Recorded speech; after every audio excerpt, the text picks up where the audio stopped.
bunch of work early on looking at various different types of weapons we could add to the sandbox. It's hard to find a new role that fits into that without breaking anything, but we throw stuff at the wall, see what sticks. And we found that the glaive was sticky. Yes, it was. It is a projectile weapon, and it is a shield, and it's a melee weapon all at the same time. You can just destroy stuff. That's really satisfying. Yeah, it's a whole cocktail of absurdity.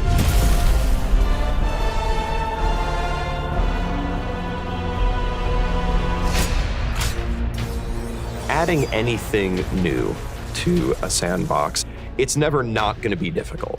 It's kind of amazing to think how many development hours went into this. A designer dedicated just to the glaive for almost a year, like 6 months animator time, a ton of engineering support. And it's so different than we thought it was going to be from the outset. Yeah. The amount of iteration that went into this resulted in something I think is really special.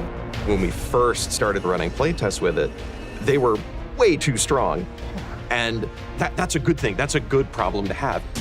You need to know how it's going to break things in addition to how it's working. And one of the best ways to do that is to send a whole bunch of people into a big map and go, hey, try and kill each other in the most ridiculous, absurd ways you possibly can.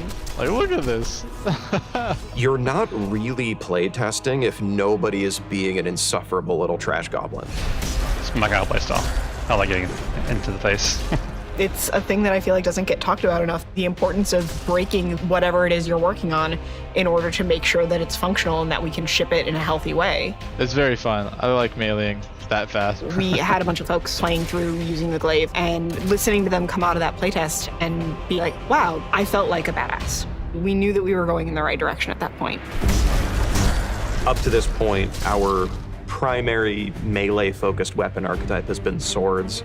We pull the camera out in third person because a lot of time, you're taking these really big swings that are going to hit things that would be outside your field of view if you were in first person.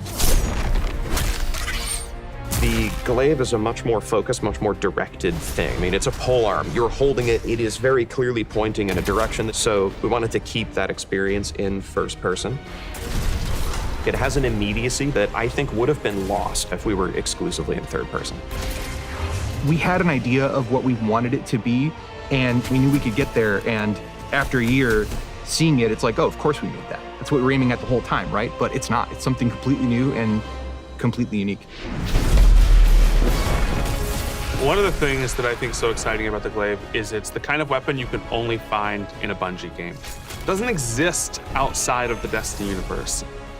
It's this thing that someone said, okay, we love the high fantasy influences and we love sci-fi. Let's mold those two things together in this thing that's like part lance, part fusion rifle, part shield.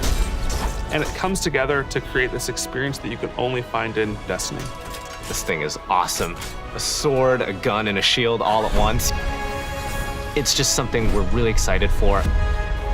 I can't wait for players to get their hands on the glaive.